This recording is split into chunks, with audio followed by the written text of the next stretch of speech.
Hello tout le monde, j'espère que vous allez bien. Excusez-moi, j'ai été un petit peu absente, mais me revoilà. Alors là, je vais vous parler de ce manga qu'on m'a prêté en fait, parce que bah, j'ai découvert l'animé que j'ai trouvé plutôt pas mal du tout. Donc je me suis dit, on va essayer de lire les mangas pour voir ce que ça donne. Là, en tout, j'ai les 14 premiers tomes. Donc ça s'appelle donc Jujutsu Kaisen, donc, qui est sorti en 2017 au Japon, 2021 en France. Donc il y a un animé qui est sorti. En tout, il y a 30 tomes, plus plusieurs coffrets, des spéciales et également des collectors. Voilà. Alors pour l'histoire, j'ai mis 3 étoiles.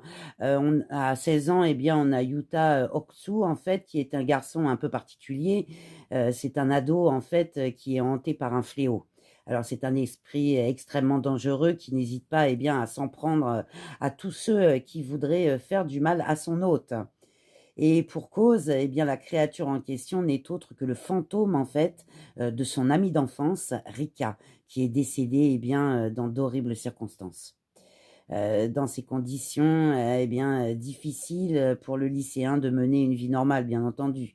Et après un énième accident causé dans son établissement, on a Yuta, en fait, qui est récupéré par un certain Satoru Gojo, en fait, qui est prof à l'école d'exorcisme de Tokyo, et bien qui décide de lui apprendre, en fait, à maîtriser l'énergie occulte. Voilà.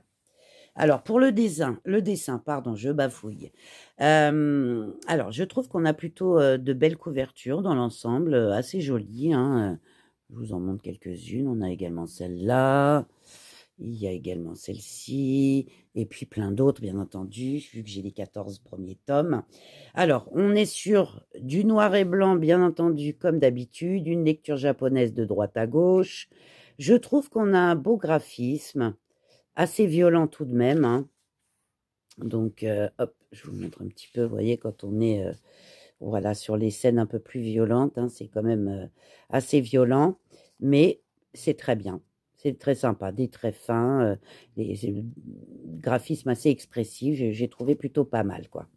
En ce qui concerne le prix.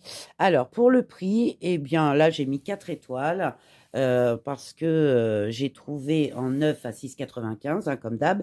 Mais par contre, ce qui était vraiment intéressant, c'était l'occasion. Selon les différents tomes, bien sûr, j'ai trouvé à 90 centimes. Donc, c'était vraiment super, quoi. Ouais, ça variait entre 90 centimes et 5 euros max. Voilà, en occasion. Alors par contre, pour le plaisir de les lire, eh bien écoutez, j'ai mis 2 étoiles, hein, c'est simple, hein, ou on aime, ou on trouve que